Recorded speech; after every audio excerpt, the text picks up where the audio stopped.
intom tirrispondu fejn hemm immarkat bl-iswed.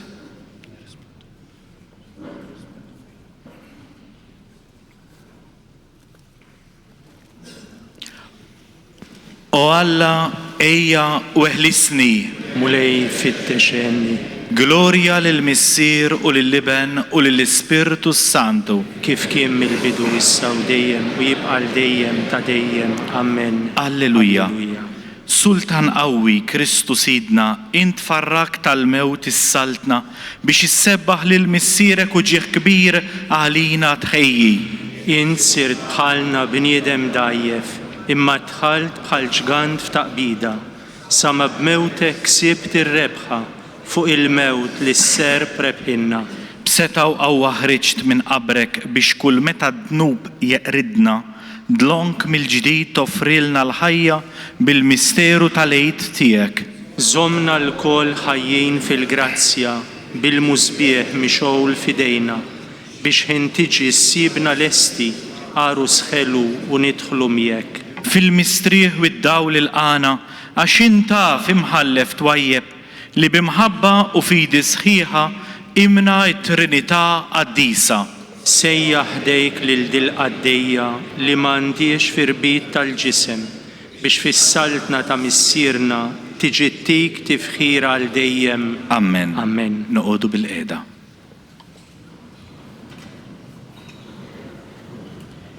Iħarsek il-mulej minn kull deni u jħarislek ħajtek.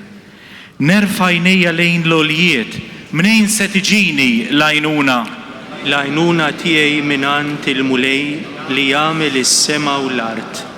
Ma jħalli qatt li riġlek jotor, ma jonosx dak li jħarsek. Ara la jonos u lanqas jorqod dak li jħares lill-Iżrael. Il-mulej u dak li jħarsek. Il-mulej u d-del tiegħek fuq lemintek. Ma tolqtokx ix-xemx binar, anqas il-qamar bil-lejl. Iħarsek il-mulej minn kull deni u jħarislek ħajtek.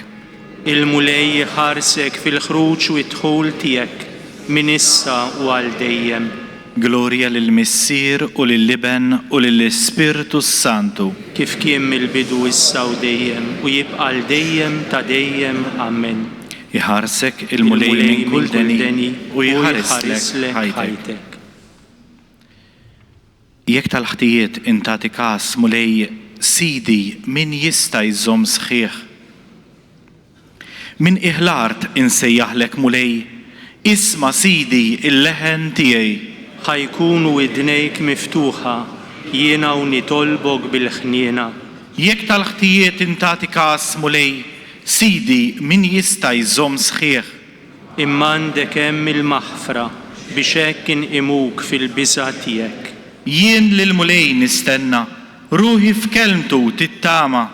Tistenna ruħi lil Sidi aktar milli l-assież għas-sebħ. Aktar milli l-assież għas-sebħ jistenna Iżrael lil mulej. Għaxant il-mulej hemm it-tieba u l-fidwa għandu bil-kotra. U jifdil l-Iżrael minn ħtijietu kollha. Glorja lill-Missier u lill-Liben u lill-Ispirtu Santu. Kif kien mill-bidu issa u dejjem u jibqa' dejjem ta' dejjem. Amen. Jekk tal-ħtijiet intati każ mulej, Sidi min jista' jżomm sħiħ. Bħalma l-Missier qajjem lil mejtin u jagħtihom il-ħajja, hekk ukoll Liben jagħti l-ħajja lil dawk li hu irid. Ġesu Kristu li kellu n-natura ta' Alla ma qagħdx ifittex tiegħu li hu daqs Alla. Imma tneżża minn kollox billi ħan natura tal-sir. Sar jixbaħ lil bniedem u der minn barra bħal bniedem. ċekken lilu nnifsu billi jobda sal-mewt, anzi sal-mewt tas-salib.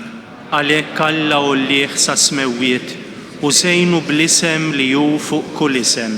Biex fl-isem ta' Ġesu, fis-sema, fl-art u f'qiegħ l-art, il-ħlejjaq kollha jinżlu warku btejjhom.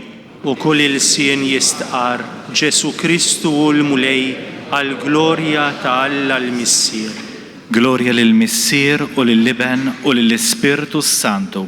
kif kien mill-bidu issa u dejjem u jibqa' l-dejjem ta' dejjem. Amen. Bħalma l-missier qajjem il-mejtin u jagħtihom il-ħajja, hekk ukoll li ben jagħti il-ħajja lil dawk li hu jrid. Fejn hija mewt ir-rebħa tiegħek? Fejn hija mewt in-niggieża tiegħek? In-niggieża tal-mewt hi d-dnub, il-qawwa tad-dnub hi l-liġi. Niżżu ħajr lill-Alla li tagħna r-rebħa permezz ta' Sidna Ġesu Kristu.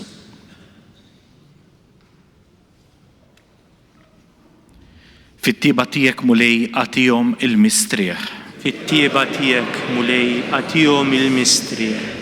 Int li ġej imħallef tal-ħajjin u tal-mejtin. Agħtihom il-mistrieħ. Glorja lill-missier u lill-liben u lill-Ispirtu Santu. Fit-tieba tiegħek mulej agħtihom il-mistrieħ. Dak kollu lill-missier jagħtini jiġi għandi u min jiġi għandi ma nkeċċieħx il-barra. Inqumu bil-wifqa u fil-waqt li nitolbu il-Magnificat namlu is-sinjal tas-salib. Ruħi tfaħħar il-kobor tal-mulej u l-Ispirtu tiegħi jifraħ falla is-Salvatur tiegħi. Għaxu xeħet għajnejh fuq iċ-ċokon tal-qaddejja tiegħu, iva minn issa l-qudiem kull nisel jibda jsejjaħ bih jinja. Għax is-setani għamel miegħi ħwejjeġ kbar, qaddis u l-isem tiegħu. Il-ħniena tiegħu tinfirex f'kull żmien fuq dawk li jibżgħu minnu. U wera l-qawwa ta' driegħu xerret lil dawk li huma mkabbra f'qalbhom. Nizzel is-setana minn fuq it-tron tagħhom u olla ċkejknin. Mela b'kull ġid lil minu bil-ġuħ u lon jabathom il-barra b'xejn. Ħaħsieb Iżrael qaddej tiegħu għax ftakar fil-ħniena tiegħu. Bħalma wiet lill-missirijietna bris Abraham u nislu għal dejjem. Glorja lill-missier u lill-liben u lill-Ispirtu Santu. Kif kien mill-bidu issa u dejjem u jibqa' l dejjem ta' dejjem. Amen. Dak kollu lill-missier jagħtini jiġi għandi u min jiġi għandi ma nkeċċieħx il-barra. Kristu Sidna jimliena bit-tama li huwa tibidlilna il-ġisem imsejken tagħna fis-sura tal-ġisem glorjuż tiegħu. Insejħulu b'qalbna qawwija u ngħidulu: Mulej inti l-ħajja u l-qawmien tagħna. Kristu binalla l-ħajj int qajjimt mill-imwiet lil Lażru il-ħabib tiegħek. Qajjem għall-ħajja u l-glorja lil ħutna l-mejtin li inti fdejthom b'demmek l-għażiż. Kristu faraġ tal-imniktin fit-tjubitek inti xuttajt id-dmuħ tal-qraba fil-mew tal-Lażru, ta' bil-armla ta' Najn u ta' bint Ġajru. Kun il-faraġ ta' dawk kollha li jibku l-eżies tagħhom mejtin.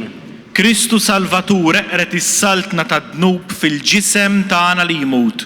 Kif stħaqqilna l-mewt bi ħlas ta' dnub, hekk niksbu bik il-ħajja ta' dejjem. Kristu feddej ħares len dawk li għax ma jafukx ma jqedux fik it-tama tagħhom.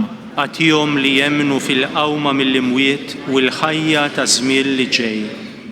Int ftaħt l-għajnejn tal-ama tajtu d-dawl biex seta' jarak. Uri wiċċek lil ħutna mejtin li għadu mimċaħda mid-dawl tiegħek. Int jogħġbok li t-tinda tal-ġisem li fija namru hawn fl-art tintemm. Għatina għal dejjem fis-sema dar li m'għamluwiex l-idejn tal-bnedmin. Ftakar fina mulej meta tiġi fis-saltna tiegħek u għallimna nitolbu missierna li inti tisma'.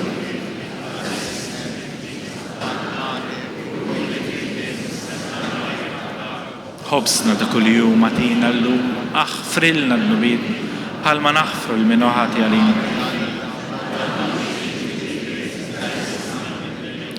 Fit-tiba tiegħek mulej għati widen għat-talb li qed nagħmlulek biex kif jissaħħaħ it-twemmin tagħna fil-qawmien tibnek mill-imwiet hekk titqawwa t-tama tagħna fil-qawmien mixtieq tal-qaddejja tiegħek Marija għall-ħajja. Bibnek Ġesu Kristu Sidna li huwa Alla miegħek jgħixu jisaltan flimkien mal-Ispirtu Santu Alla għal dejjem ta' dejjem. Imbirku lil mulej. Noqogħdu bil-qiegħda. Inħeġġukom biex għal dan il-moment ta' talbi għal-Ewkaristija tiċċekkjaw li il-mobiles ikunu silent mitfijin biex hekk ma ntelfux il-ġabra ta' din iċ-ċelebrazzjoni. Hija xewqa tal-familja ta' Marija li tant huma preżenti u jaħdmu hawn f'din il-Knisja illi l-ġabra li ssir waqt il-qudiesa tmur għall-karità illi l-parroċċa tagħmel fil-moħħbi fil-ġranet ta' kuljum.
fl-isem tal-Missier u tal-Iben u tal-Ispirtu Santu. Amen.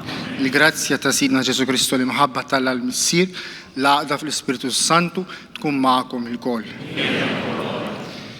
Illum inġbarna madwar il-mejda tal-altar u l-mejda tal-Ewkaristija biex inselmu għall-aħħar darba lill-Għażiża Ommi Marija. Ommi kienet mara sempliċi, ħafna mara tad-dar, iddedikata għal ħajja miż-żewġa, li qasmitha ma' missieri għal dawn l-aħħar 51 sena u 8 xhur. Kienet kienet ukoll nanna.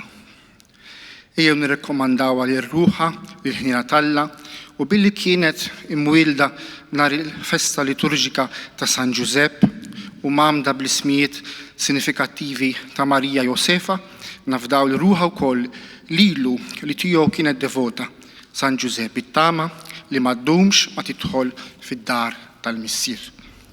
Fil-bidu tal-Quddisa nitolbu maħfra lill-Alla għal ħtijietna.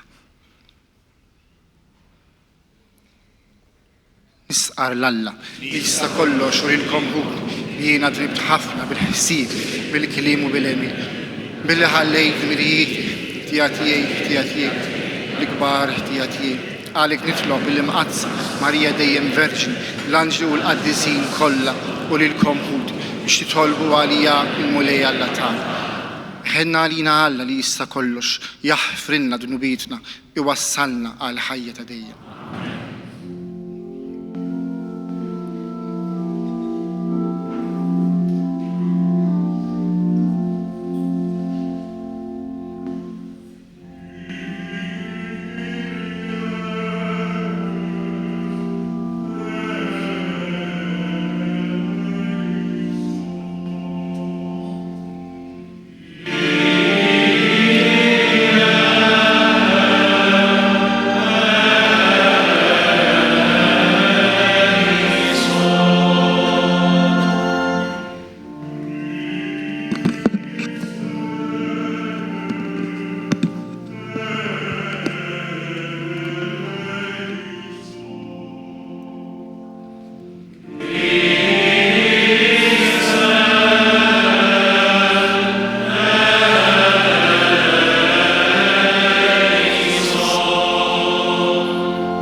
Għalina Alla li jista' kollox jaħfirna dnubitna jwassalna għal ħajja ta' dejjem.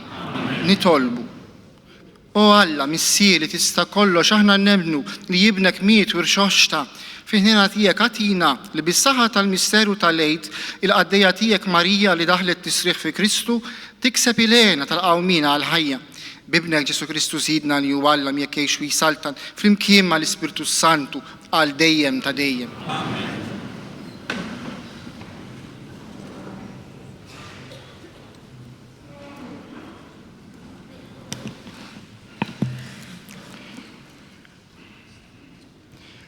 Qarim il-ktib tal-Proverbi. Mara taħila min isiba, tiswa ħafna aktar mill-ġawar, fuqha tistrieħ qalb żewġa u dan żgur ikunlu ta' ġid. Risq tajjeb iġieblu u mhux ħażin il-jiem kollha ta' ħajjitha. Tfittex suf u ħjud tal-qoton u taħdmu bil-qalb bidejha. Bħal ġifen tal-merkanti jiġġib mill-bogħod ikilha. Tqum ikun għadu bil-lejl tejji l-ikel għan-nies ta' dara u x-xogħol lix-xebbit tagħha. Titfa' għajnejha fuq għalqa u tixtriha. Bil-qlieħ ta' jdejha tħawwilha dwieli. Tħażżem ġenbejha bil-qawwa u s-saħħa għax-xogħol dirgħajja. Tara r-risq tax-xogħol tagħha. Laqas bil-lejl ma titfi il-mużbieħ tagħha. Tmitt idejha għall-mażel, jaqbdu id-dossiers idejha. Tiftaħ mal-fqir idejha, tmitt idejha lill-imsejken. Ma tibżax mis-silġ għan-nies ta' dara għax kollha għandhom żewġ tilbiesi. Ħwejjiġa hi tagħmilhom, għażel fin u porpra il-biesa. Żewġa magħruf f'bieb il-belt meta joqgħod mal-kbarat tal-pajjiż. Tinseġ drab tal-għażel u tbiegħu u tagħti trieħi lill-merkanti. Tilbes bil-ġieħu l-qawwa, tħares daħkana lejn il-ġejjieni. Kliem l-erf għandha fuq fomma, kliem it-tjieba fuq il-siena. Ħsieba fit-tmexxija ta' dara, minn ħobs las ma tikol qatt. U lieda jqumu u ħinja jsejħula u żewġa wkoll ifaħħarha u jgħidilha ħafna nisa u rew ħila kbira imma inti il-koll għaddejthom. Qarriqa l-ħlewwa tal-mara firħa sbuħita ma mara li tibża mill-mulej ta' min ifaħħarha. Qatuha mill-frott ta' xogħol idejja. Ħajfaħruha f'bibien il-belt l-emejjel tagħha. Il-kelma tal-mulej.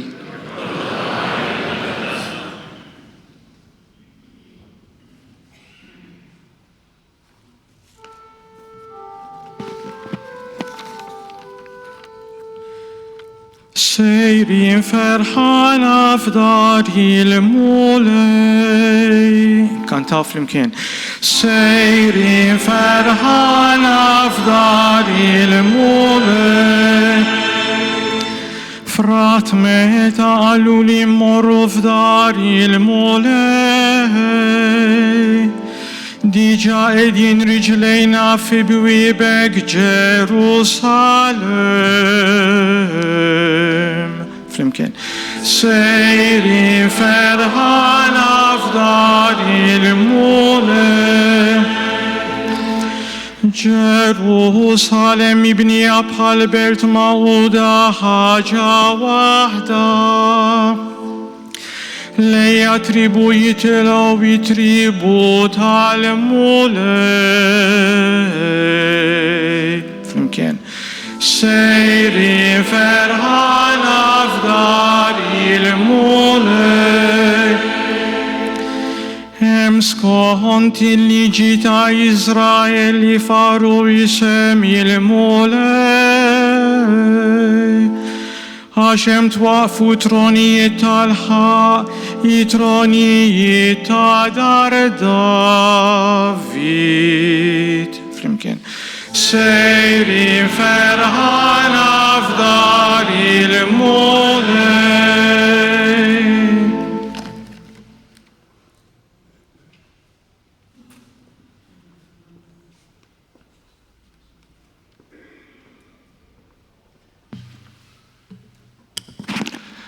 It-tieni qari mill-littra ta' San Pawlu Apostlu lil Titu.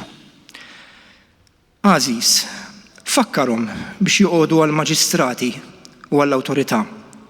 Jobduhom u jkunu dejjem imħejjija għal kull opra tajba biex ma jkasbru l-ħadd, jaħarbu t-tilwim, ikunu umli, jimxu bil-ħlewwa ma' kulħadd.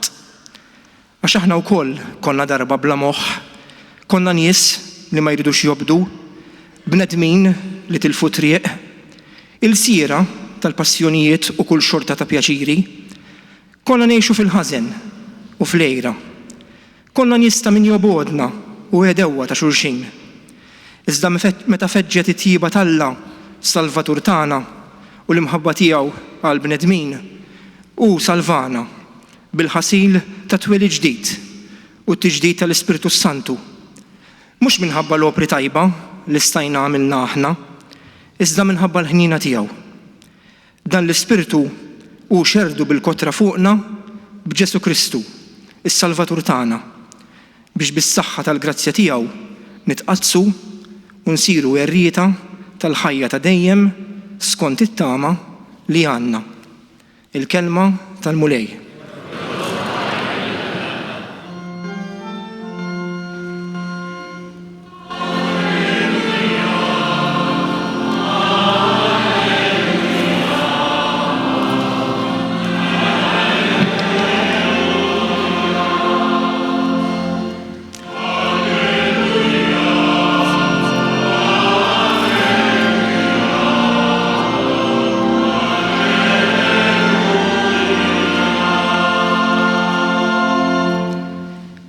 Iż-żuħajr lill-Alla f'kollox.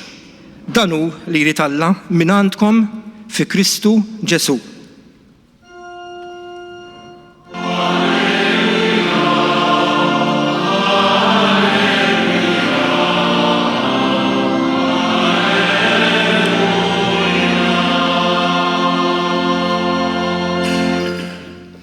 Il-mulej ma'kom. Qari mill-Evanġelju Mqaddes skont San Luqa.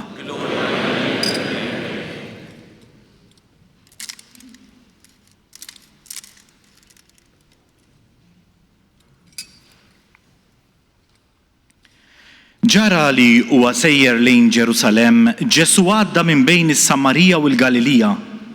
Kif kien dieħel fraħal iltaqgħu 110 irġiel morda bil-lebbra, waqfu l-bogħod minnu, ollew leħinhom u qalulu: Ġesu Mgħallem, ikollok ħniena minna. Kif rawhom qalilhom: morru uru rwieħkom lill-qassisin. U ġara li huma qusejrin fiequ mill-marda tagħhom. Wieħed minnhom kif ra ruħu mfejjaq reġa' lura jgħajjat u jfaħħar lill-Alla, inxteħet wiċċu fl-art f'riġlejn Ġesu u radlu ħajr. Issa dan kien Samaritan u Ġesu qabad u qal: mhux l-10 fiequ mill-lebbra, fejn huma d-9 l-oħra? Ma kien hemm ħadd minnhom li reġa' lura biex jagħti glorja lill-Alla ħlief dan il-barrani. Imbagħad qallu: mur, il-fidi tiegħek salvatek. Il-kelma tal-mulej.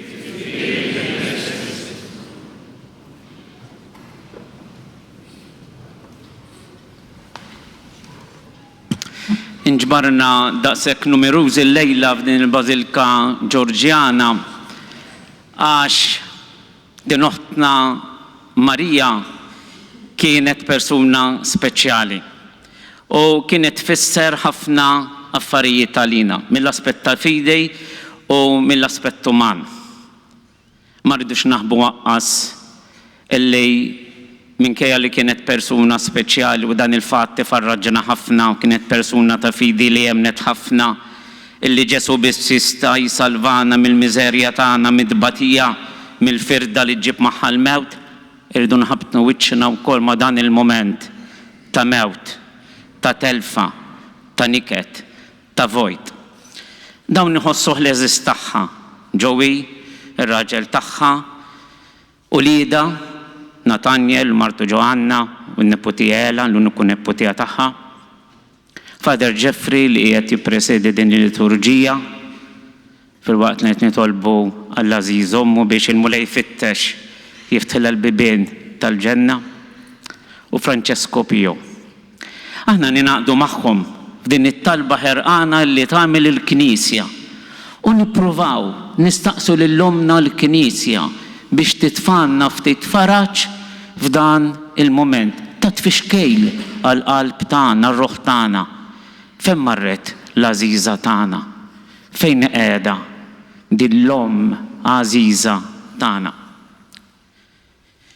Fid-dawl tal-fidi il-Knisja tiftilna perspettiva. Kif nistgħu insibu ftit raġuni u faraġġ fil-mewt ta' din uħtna. U permezz tal-fidi nisemgħu lill-mulej jerġa' dak il-kliem illi qal lil Marija uħt Lażru: jien hu l-qawm minnu l-ħajja. Min jgħixu jemmen fija ma jmut qatt u jiena nqajmu fl-aħħar jum. U din l-ewwel sentenza ta' faraġġ illi Kristu jiġi jiltaqa' magħna bija biex ineħħilna ftit it-toqol tat-telfa. Il-fidej permezz tal-liturġija tal-Knisja din l-omm qaddisa tagħna illi permezz tat-talb tal-Padri antiki waslitilna talb sabiħ fil-liturġija. Tallimna wieħed mill-prefazzju li nużaw fil-qudiesa b'suffraġġju għall-mejtien tagħna li il-ħajja ta' dawk li jemmnu fejk mulej ma tintemx imma tinbidel. U mal-mewt tal-ġisem fuq din l-art titħejja amara għalina fis-sema. Hija bidla dak li qegħdin naraw fl-eżistenza ta' Marija. se tinbidel u se tidħol fl-amara eterna tal-missier tar-rajt tajjeb. Il-mewt tan-nisrani hija parti mill-eżistenza tiegħu. In-nisrani ma jaħrabx quddiem il-mewt. Anqas Kristu ma ħarab qudiemha. Xejn ma jiġri għan-nisrani u għall-bniedem talla li mhux parti mill-proġett tal-providenza ta' Alla l-missier. Tkomplilna l-liturġija. Bis-seta tiegħek nitwildu. Bir-rieda tiegħek ngħixu. Għall-kelma tiegħek minħabba d-dnub nerġgħu lura lejn it-trab minejn issawwarna. U meta jogħġob lilek nissieħbu fil-qawmien glorjuż ta' ibnek illi bil-mewt tiegħu fdina. Ejwa, illum qegħdin niċċelebraw ir-rebħa ta' Kristu fuq il-mewt. U f'din oħta ngħidula ipparteċipa, ħu semm mill-qawmien ta' Kristu, xejjer il-palma tal-qawmien, inta għalina ħajja fi Kristu. Il-kelma Alla li għadna kemm smajna magħżula għal dawn iċ-ċirkustanzi mill-familjari eżis tagħha, takkumpanjana f'dawn il-momenti eżis u tfarraġna. Fl-ewwel qari smajna silta mill-ktieb tal-Proverbji. U l-kittieb sagru jistaqsi, u hawnhekk qisu naraw bħall-identità tal-Ażiża Matakom, tal-Ażiża Marija. Mara taħila min isiba. Tiswa aktar minn ġawar, fuqha tistrieħ qalb żewġa, tilbes bil-ġieħ u l-qawwa, tħares daħkana lejn il-ġejjieni. ħajfaħruha f'bibien il-belt l-emejjel tagħha. Dak li qegħdin naraw mal-mewt ta' Marija. Ħarġu iktar sbieħ il-kwalitajiet tal-Ażiża Omkom, is-silenzju, il-modestja, il-paċi, is-serenità, l-umiltà illi l-bambin żejjinna bihom. Dawn kienu l-ġawar tal-Ażiża Omkom, mhumiex id-debijiet għax b'dawn l-iktar li kienet tiżejjen. Fis-salm responsorjali li kien tal-ġurnata li Roħ Marija tajret lejn is-sema, smajna s-salmista jgħidulna jfirħu, pajjiżna mhux hawnhekk, pajjiżna s-sema. Jgħidilna fejn id-destinazzjoni tagħna s-salmista. U dakinhar li mietet is-salm kien dak is-salm li għadna kif kantajna flimkien. Fraħt meta qaluli sejrin f'dar il-mulej. Hekk ħassita Marija f'dawk il-momenti li l-mulej għal darna, sejra id-dar, sejra l-mistrieħ. Dik id-dar li tant ħabbet hawnhekk fl-art, issa ssiba b'mod perfett.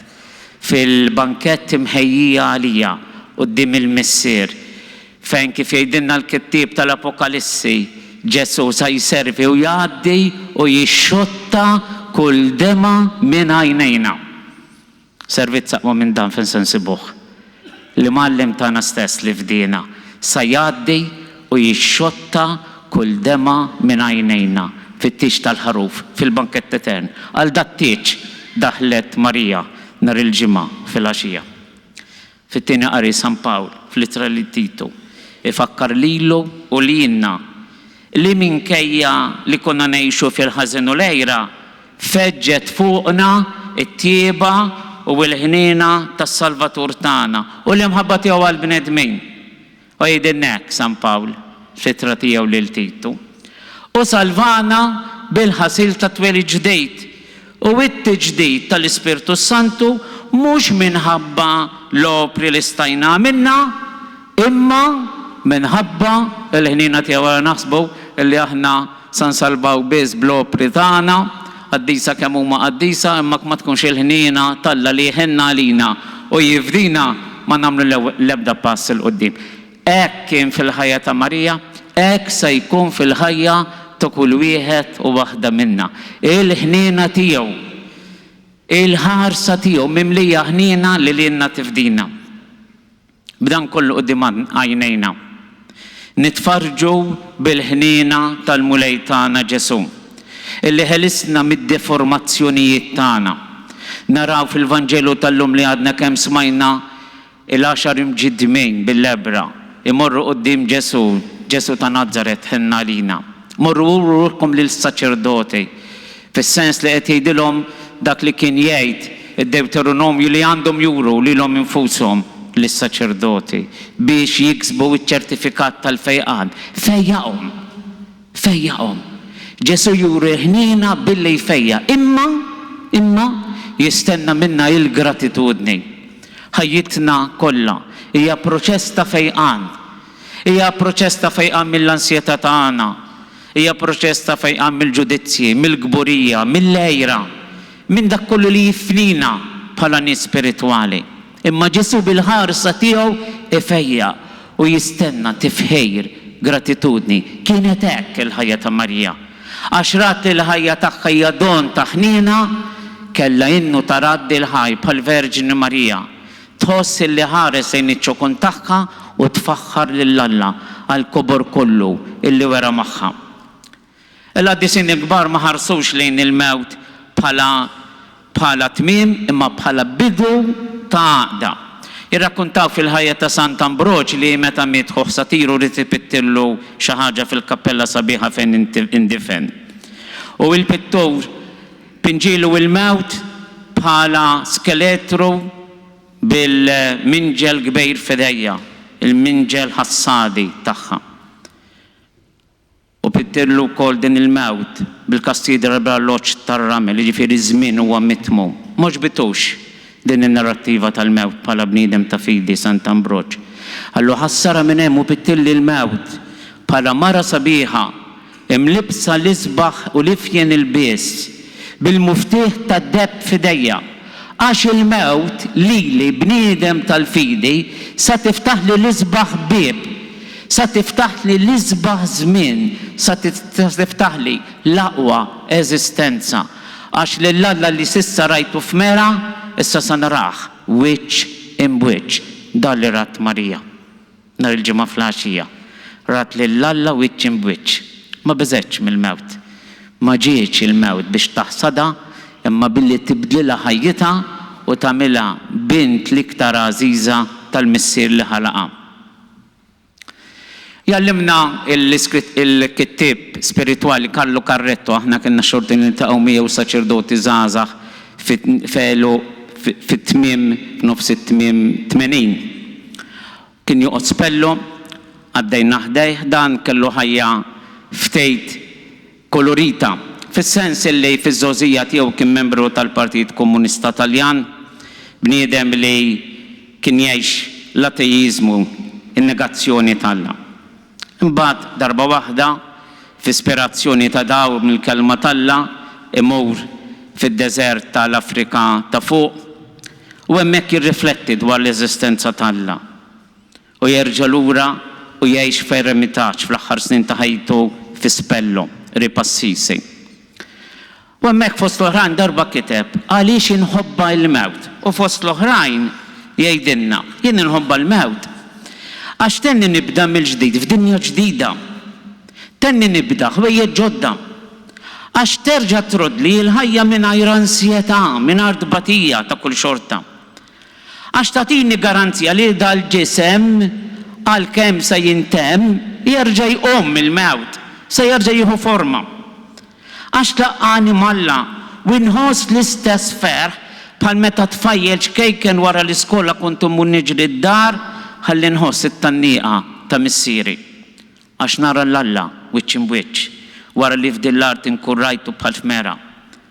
Għax għad tingħatawli tweġibiet li ma sibx fuq dil-art dwar għalfejn id-batija, dwar għalfejn il-kontradizzjonijiet, dwar għalfejn l-ejra, il-firda bejn il-popli, il-firda bejn il-familji tagħna. U l-mulej jispjegali għalfejn għaddili minn ċerti triqat fil-ħajja tiegħi. U fl-aħħar nett inħobb il-mewt u nistennija għas se tlaqqani ma' Marija l-om tiegħi, om ta' Ġesu u mal-qaddisin protetturi tiegħi li jien tant ħabbejt hawn fuq l-art. Dal-kliem impoġġuh ukoll fuq xoftejn ta' Marija, l-għażiża tagħna. Għax nafu li hekk kienet ħares ukoll lejn it-tmiem ta' ħajjitha.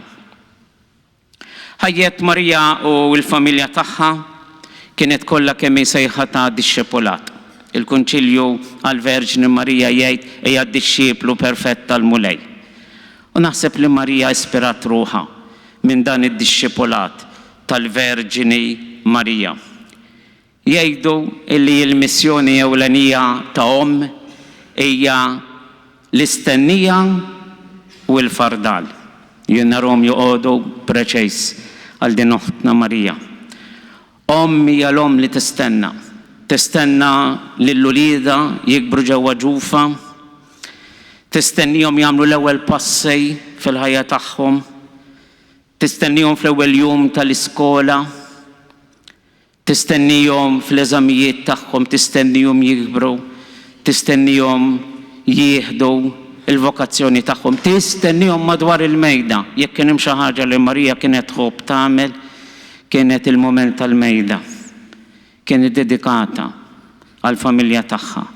Il-mument tal-mejda kien mument solenni, għalhekk nistgħu ngħidulha il-mara tal-fardal, il-mara li taqdi.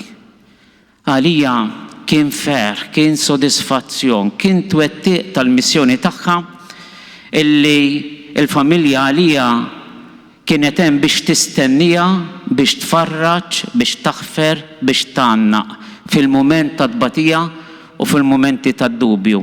Minkejja illi bħalna u bħal bosta bnedmejn kellha l-fraġilità ta' saħħa illi mhux dejjem kienet tagħtiha.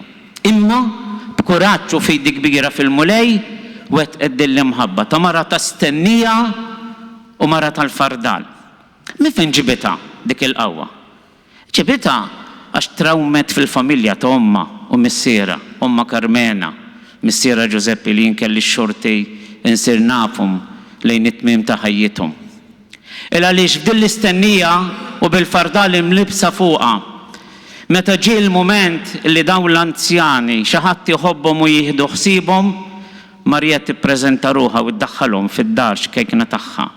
Dar ċkejkna imma qalb kbira u fidi ikbar. U mittihom l-imħabba kollha li aħna nixtiequ nofru lill-ġenituri eżiż tagħna u daret bihom mhux biss imma żewġa ġewwi, imma l-ulied illi kienu preżenti.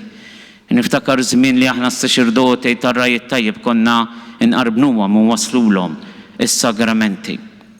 Min ikun min ikun bniedem ta' stennija, min ikun il-bniedem tal-fardal ma jibżax minn opportunitajiet ġodda, minn imħabbiet ġodda, minn qlub ġodda li jidħlu fih. U Marija minkejja illi fil-familja tagħha kellha tgħaddi minn momenti ta' niket bħal meta kienet it-telfa ta' oħta Lidja fil-bombardament li kien sar fuq id-dar tagħhom ġewwa ta' Sannat fl-aħħar gwerra, li djoħra 20 sena oħta wkoll tmut wara marda qasira, imma ma titlifx l-ottimizmu, ma titlifx il-fidi tagħha falla u tibqa' tos, anzi din kabritila l-ozza kbira ta' kull membru tal-familja tagħha. Mhux biss tal-familja, imma anke ta' ħuta u ta' dawk li kienu jofuha fosthom il-ġirien fit-triq tagħna. Marija ġiet imsejħa l-aħħar sejħa ta' prova ta' mħabba, dakinhar li ħassitha saħħitha bdiet tnaqqas u bdew jiġuha l-ħsibijiet iktar profondi tal-mewt. U qasmithom dawn il-ħsibijiet mal-eżiż tagħha. Ma ħbietx dak li qed taħseb illi se jiġri f'ħajjitha. Għalhekk bdiet iktar iż-żejt fit-talb tagħha, dak it-talb li hija tant kienet tgħid tul il-ħajja tagħha ta' dixxiplu perfett tal-mulej, issa żdiet iktar bil-qawwa. Jekk qabel kienet taqra l-kelma ta' Alla kuljum permezz tal-ktejjeb tlim il-ħajja, issa kienet taħseb iktar fuqu. U għaddiet l-aħħar żmien tagħha tal-mart l-isptar taħseb f'din il-laqa illi hemm tistennija. Kienet mara ta' talb. U t-talb iwassalna biex nabbandunaw ruħna fir-rieda tal-Alla, fil-proġett tiegħu. Baqgħet sal-aħħar iżżomm lil Marija bħala mudell tagħha. Lila kemm il-darba talbitha bil-qalb. Itlob għalina midinbejn issa u fissija tal-mewt tagħna. U t-talba tas-Salve Reġina, dawwar lejna dawk l-għajnejn tiegħek tal-ħnina, urina wara dan it-turrufnament lil Ġesu frott imbierek tal-ġuf tiegħek. Din hija n-nisranija perfetta, dan hu d-dixxiplu perfett tal-mulej. Kienet il-Verġni Marija, illi nhar il-ġimgħa mat-tmiem il-jum sejħitilha biex tidħol fl-amara tal-għena ta' Bina l-Għażejs. F'dak il-post fejn għajn qatt ma rat widna qatt ma semet, qatt ma tnissel x'l-istalla għal dawk li jħobbuh. Żewġa ġew u lieda Natanjel martu Ġoanna u bintu Ela, Fader Ġeffri u Franċesco, u aħna l-koll li għamna hawnhekk. Ħassejna ħafna it-telfa ta' din oħtna Marija. Persuna nisranija konvinta. Imma il-ħajja tagħha iddawwa lill-ħajja tagħna. L-umiltà tagħha, il-modestja tagħha, id-distak mill-ħwejjex tad-dinja huma skola ta' fidi, ta' dixxipulat għalina. Jien nistħajjela li fil-waqt li tarana mifxula llum u b'qalbna tqila għat-telfa tagħha, tgħidilna dak il-kliem illi qalet Santa Monika lil Bina Santu Wistin, illi meta ra li waslet ukoll għat-tmiem ta' ħajjitha infixel fejn sa jitfnuha u xtaq li jerġa' jieħodha f'pajjiżu biex jitfin hemmhekk. U f'mument tal-luġidità jiddur fuqu u tgħidlu ħallikom mill-postijiet fejn sa titfnuni. Ftakru fija fuq l-artal tal-mulej. Bina Ġeffri, ċertament li kuljum ġejb li Kristu preżenti għalina. Mhux se jkun hemm mument illi mhux se jaħseb f'ommu l-għażiża. Jiġifieri din istedina li qed tagħmlilna llum se titwettaq kuljum sa ma nerġgħu niltaqgħu. Insellmula lill-għażiża tagħna bil-kliem tal-liturġija għad-disin Talla fosthom il-patrun San Ġorġ tagħna. Anġli tal-mulej ejjew il-qawwa, ħudu magħkom lir-ruħa wasluha quddiem Alla l-għoli. Għatihom mulej il-mistrieħ ta' dejjem, tistrieħi fis-sliem.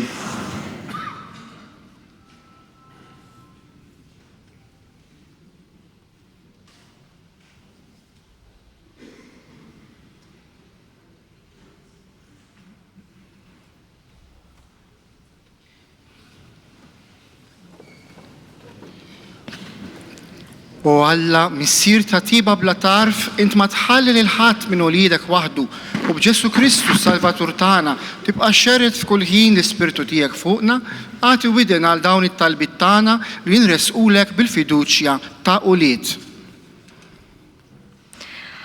Għal-Knisja mqadsa, il-Papa, l-isqifijiet, is-saċerdoti, ir-reliġjużi u l-poplu kollu tiegħek biex qatt ma nħallu jintefa' fina id-dawl tal-fidi li jirċivejna fil-Magħmudija. Nitolbu. Smana nitolbu mulej.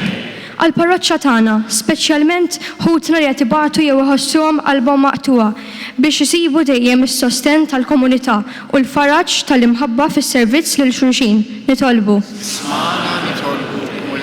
Għal-morda kollha fl-isptarijiet u d-djar tagħhom u dawk li b'tant sabar u għoża iduru bihom biex ikollhom dejjem il-konsolazzjoni tiegħek u jitalmu jaqdu t-tbatija tagħhom mas-salib tiegħek li bih issalvana. Nitolbu.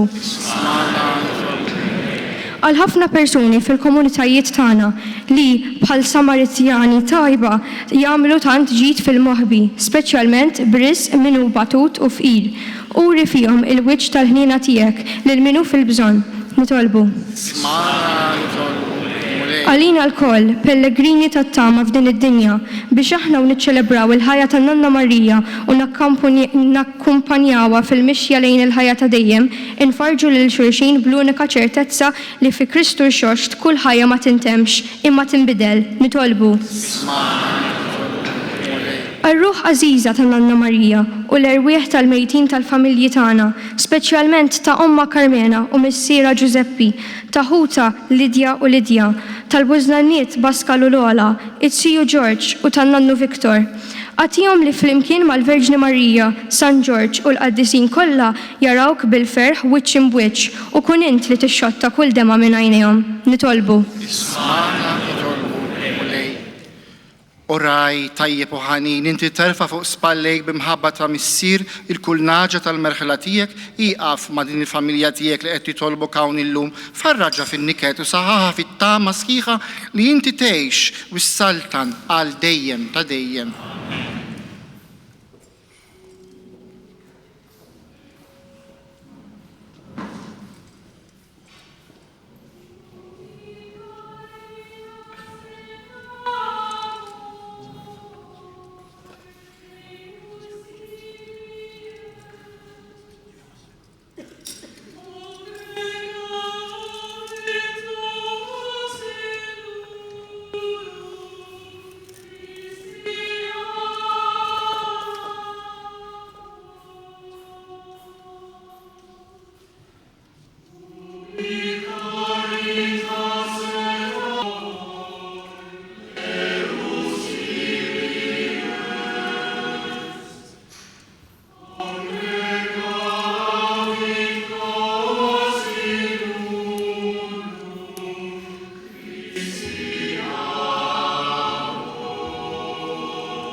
Tolbu ħuti biex dan is-sagrifiċċju tagħkom ikun joġob l-Alla l-missieri jista' kollox.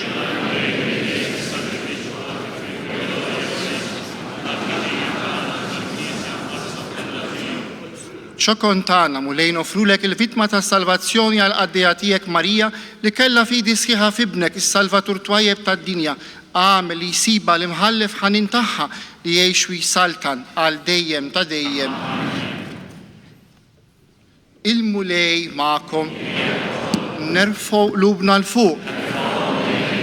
Nizzuħħajr il-mulej Alla tagħna.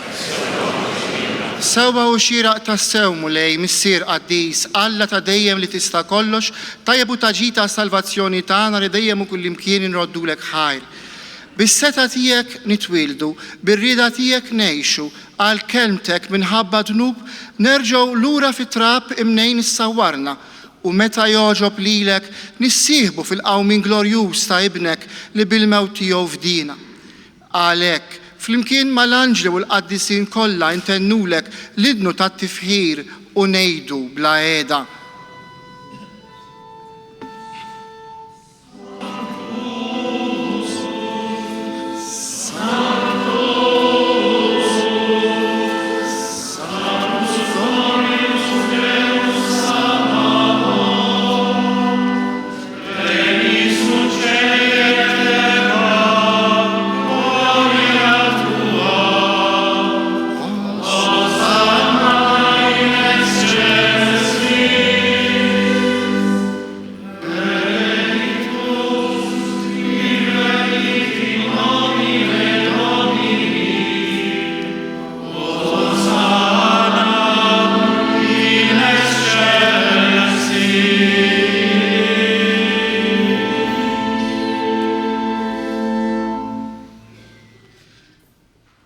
Qaddis tassew int mulej, inti lajn ta' kull qdusija.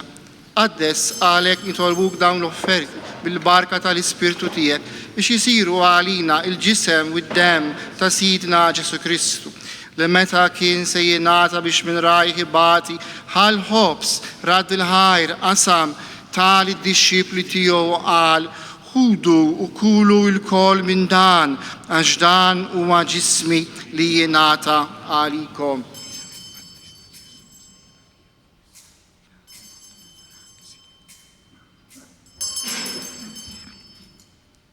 Ek u kol wara li klaħal kalċi reġarad il-ħajr tal-disċipli tiegħu qal ħudu jxorbu minnu l-kol għax dan huwa l-kalċi ta' demmi tal-patt il-ġdid li jibqa' dejjem, id-dem li jixxerret għalikom u għall-bnedmin kollha għal maħfra ta' dnubiet. Għamlu dan tifkira tiegħi.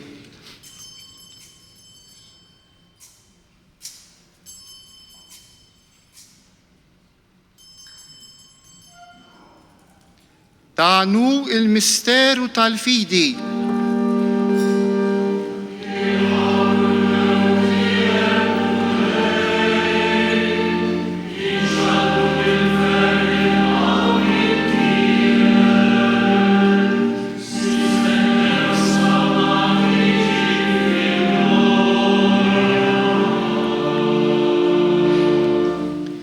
Għalhekk aħna u nagħmlu dan tifkira tal-mewt u l-qawmin ta' Sidna Ġesu Kristu, nofrulek mulej il-ħobs tal-ħajja u l-kalċi tas-salvazzjoni u rroddulek ħajra xoxbok tilqana quddiemek biex naqduk miċ-ċokon tagħna nitolbu l-Ispirtu Santu jaqadna f'ġisem wieħed li nhar nieħdu sehem il-ġisem u d-dem ta' Kristu. Ftakar mulej fil-Knisja tiegħek imxerda mad-dinja kollha.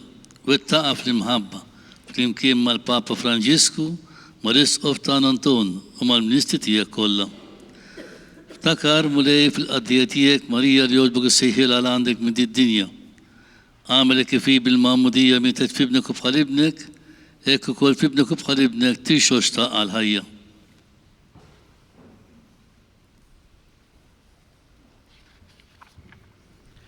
Ftakar ukoll fħutna li raqdu bit-tama tal-qawmien.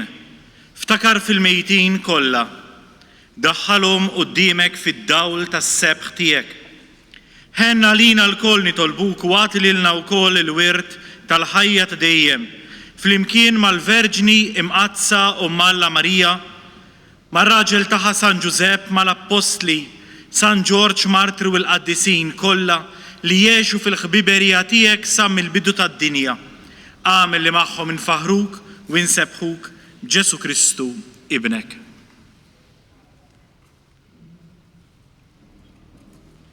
Bi Kristu ma' Kristu fi Kristu. Jingħata lilek ħalla missier tista' kollox flimkien mal-Ispirtu Sant kull ġieħu kull glorja għal dejjem ta' dejjem. Ejjew nitolbu kif għallimna u ridna nagħmlu li bentalla għas-salvazzjoni tagħna. Missier li jinti bismawi jitqaddes ismi, tiġi sal-tnabi, ikun tritint kif fis-sama jikda fl-ard.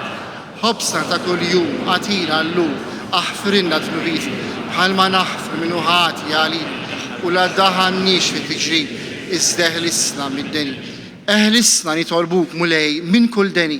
Atina fit-tiba u ħnina tijek il-paċi fi żmienna biex nkunu ħielsa dejjem mid-dnub u mħarsa minn kull inkwiet. Aħna nistennew u nittamaw lena bil-miġja tas-Salvatur tagħna Ġesu Kristu.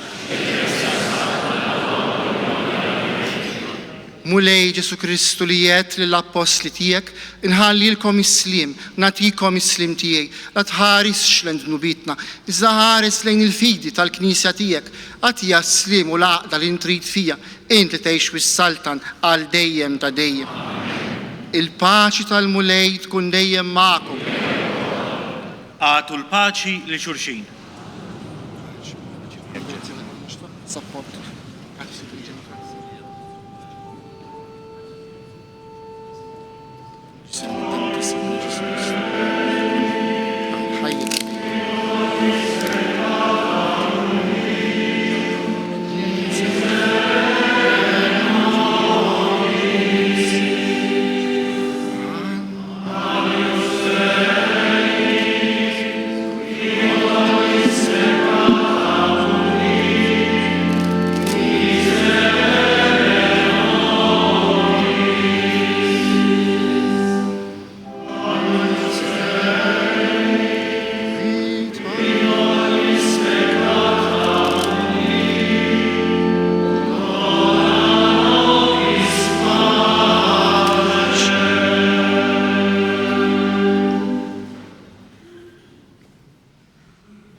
Danu l-ħaruf tal-Alla, danu dak li neħidnubiet tad-dinja, ħen jindawk mistidna l-ikla tal-ħaruf, mulej ma jistħoqlix. Iżda għejt bis kelma waħda u ruħ tiegħi tkun imfejqa.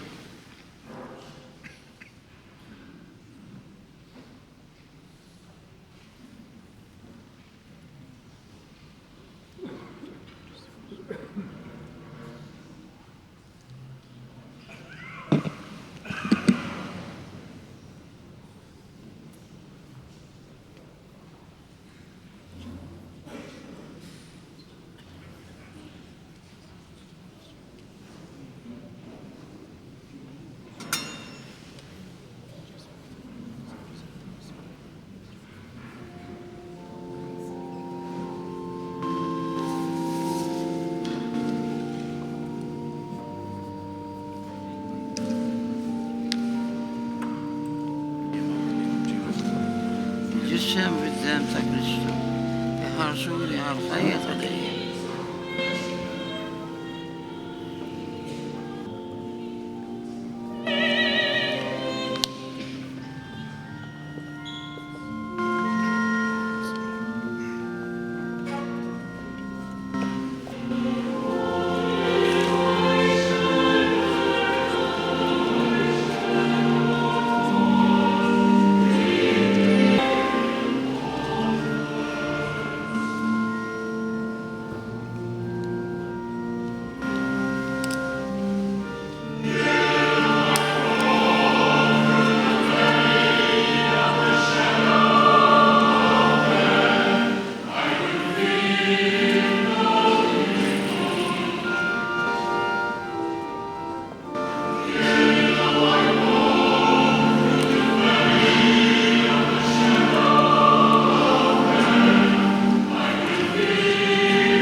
nitolbu. Mulej Alla tagħna, ibnek fis-sagrament tal-ġisem imqaddes tiegħu ħallinna l-ikla ta' qabel it-tluq tagħna mid-dinja fi ħnina tiegħek kamel li bis-saħħa ta' din l-ikla oħtna Marija tasal għal mejda ta' dejjem ta' Kristu li jgħix wi saltan għal dejjem ta' dejjem.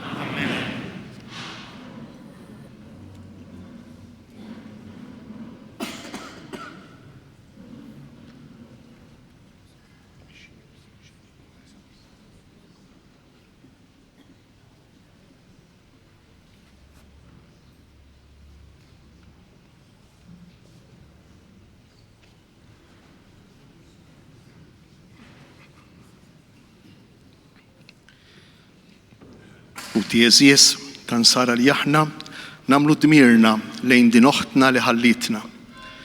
Qudiem Alla kulħadd jgħix. Nitolbuh mela bil-qalb biex il dan il-ġisem dajjef ta' din oħtna li aħna se nrodduh lill-art jerġa' jqajmu qawwi u sħiħ fost il-qaddisin tas-sema u jdaħħal lir-ruħa fil-għena mal-maħturin tiegħu. Ħajħen għalija f'jum il-ħaq, jifdija mill-jasar tal-mewt u jaħfri l-ħtijieta kollha. Terġa' issa titħabbeb mal-missier u jerfaħħa fuq spallejh ir-rajji tajjeb. Ħatinaqat mal-irwieħ qaddisa li qegħdin madwar is-Sultan ta' dejjem biex jistħoq ilha sem fil-wirt mal-qaddisejn u titenna fil-ferħ ta' dejjem.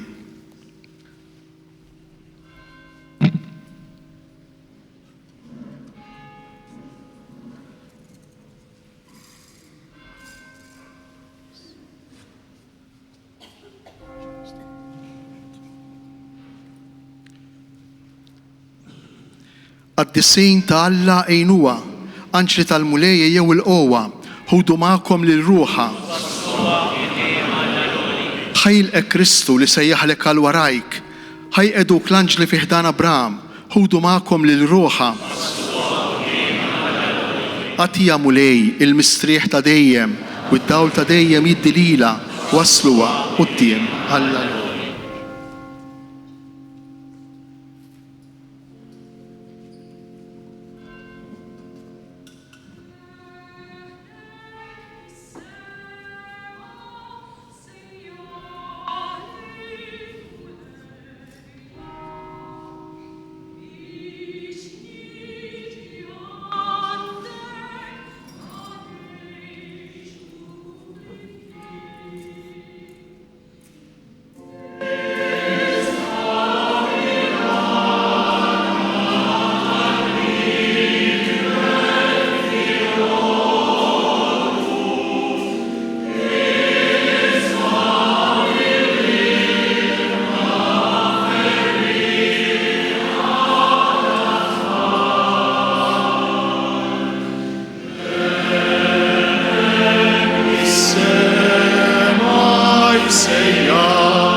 Missier l-aktar ħanin, nirikmandawlek ir-roħ ta' oħtna Marija. Aħna għandna tama qawwija li jej bħal daw kollha li jmutu fl-aqda ma' Kristu għad terġa' tqum għall-ħajja ma' Kristu fl-aħħar jum. Aħna nroddulek ħajr għal ġid kollu li jintfawwart fuq dil qaddejja tiegħek matul ħajjita bħala sinjala lina tat-tieba tiegħek u tax-xirka ħienja tal-qaddisin fi Kristu. Għalhekk mulej fil-ħnina tiegħek għatu widen għat-talb tagħna. Iftaħ bwieb is-sema għal qaddejja tiegħek. Għamel li aħna wkoll li għadna hawn infarġu l-xulxejn bi kliem ta' fidi sa mal-koll flimkien niltaqgħu fi Kristu u hekk inkunu dejjem miegħek u ma' din oħtna bi Kristu Sidna. Għatija mulej il-mistrieħ ta' dejjem tistrieħ fis-sliem. Il-mulej ma'kom, iberikkom, iħariskom, Alla li jista' kollox, il-missier, l-Iben u l-Ispirtu Santu. Amen. Aziz Giuseppe, Francesco, Father Jeffrey, Nathaniel, nixtieq fisem il-komunità parrokjali tagħna natikom il-kondoljanzi fil-waqt li nirringrazzja lil Alla għal ħajja ta' oħtna il-mara tiegħek Giuseppe omkom Marija illi dejjem intom ta' servizz hawnhekk u minn wara l-kwinti tagħmilha possibbli li intom taqdu. U allura aħna obbligati u nwedukom it-talb tagħna f'dan il-mument u s-sapport kollu meħtieġ.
Din il-poezija li se tinqara mill-ħabib tagħna u ħabib taħija Chris inkitbet minn Michael Cini.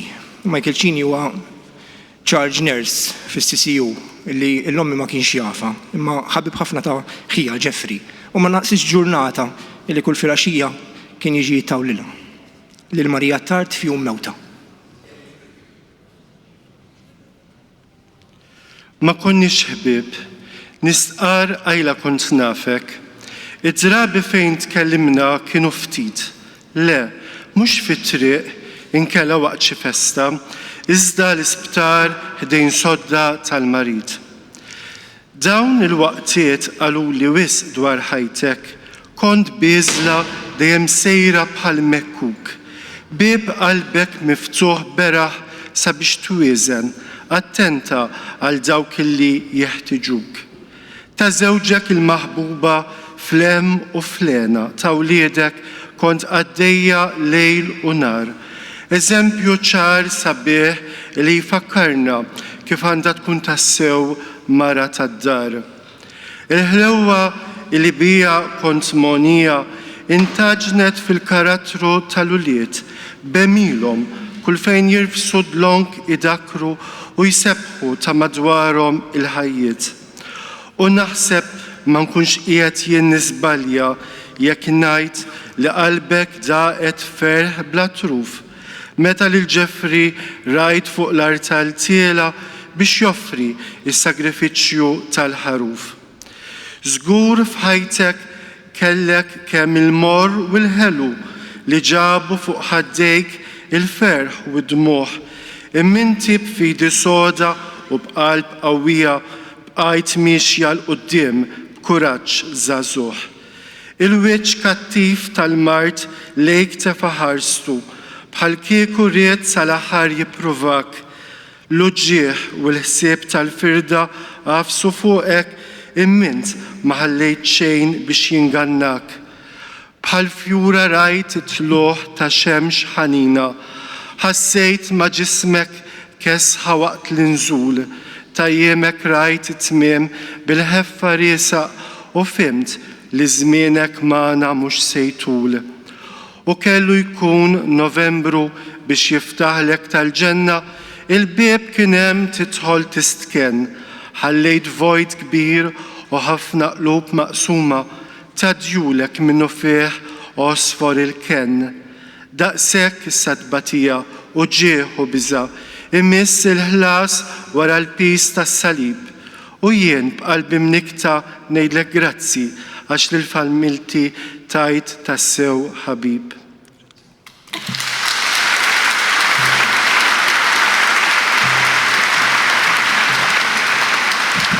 Grazzi Chris.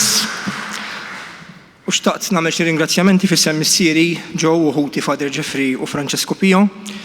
Nirringrazzja l-ewwel it-tobba u l-infermieri u l-carers tal-Female Ward fl-Isptar Ġenerali ta' Għawdex fejn ommi qattat il-parti kbira f'dan l-aħħar xahar. It-tobba u l-infermieri tas-Surgical Ward, l-Isptar Mater Dei u l-onkologi taċ-ċentru tal-onkoloġija Serent Nimamu, il-kappillani tal-isptar u s-saċerdoti li ġew iżuruha tul il-marda tagħha, it-tabib tal-familja, l-Hospice Malta, tal-assistenza u t-tamiri li offrew u li b'xorta ħażina l-għażiż ommi ma tantx kellha ċans tagħmel użu minnu minħabba il-perjodu qasir li kien fadli ħajja minħabba l-marda kifra li ħakmita.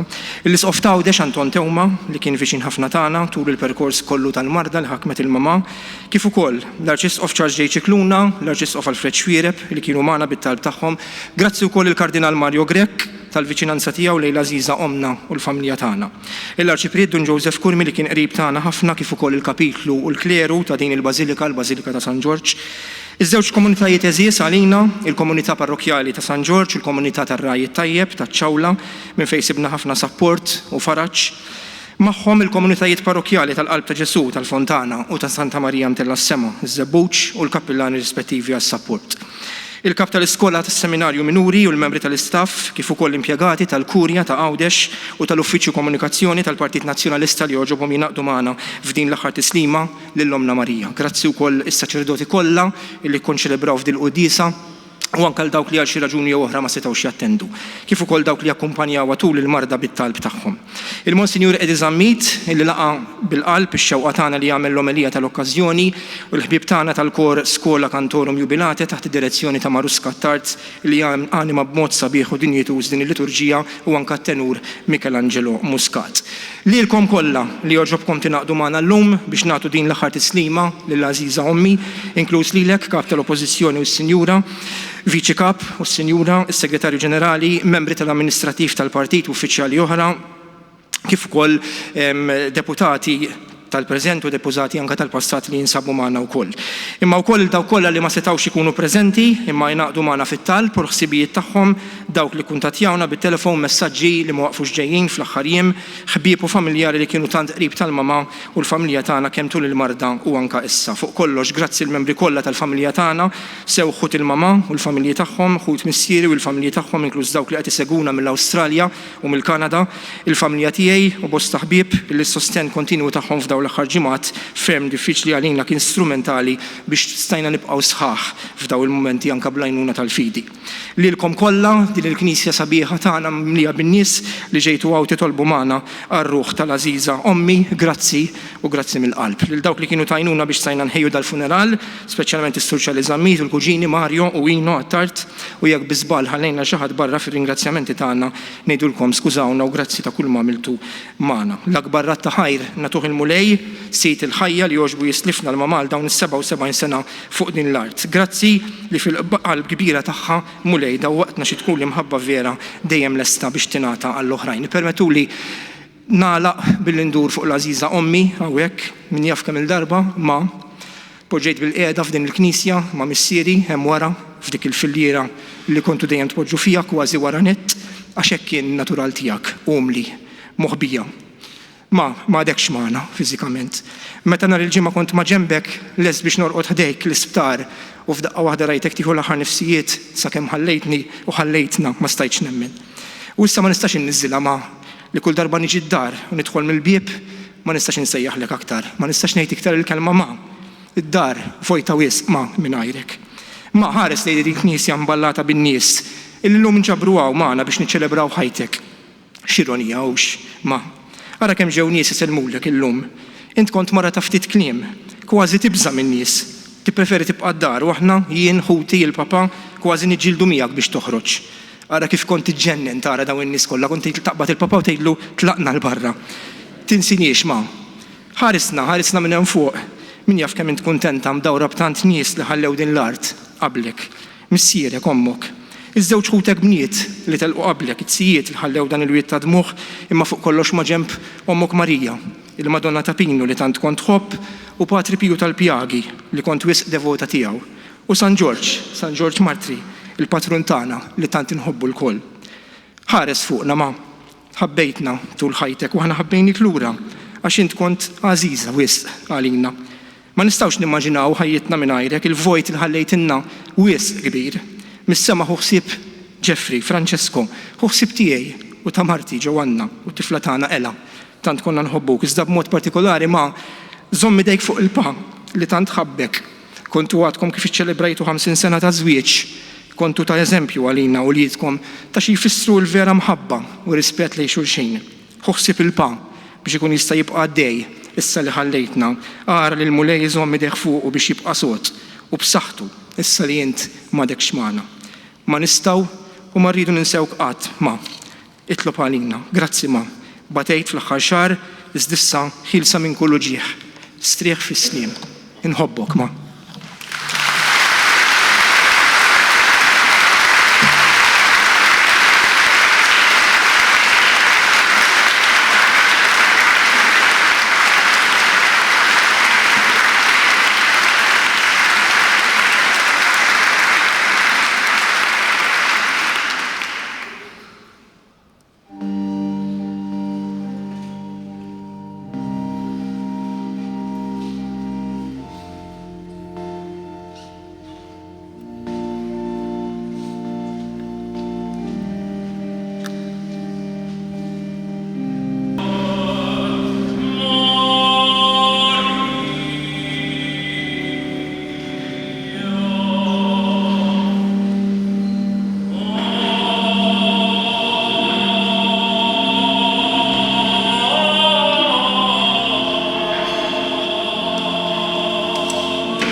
seklu. Dak li seklu mill-ewwel, dak se jkun hawn kuċ nies u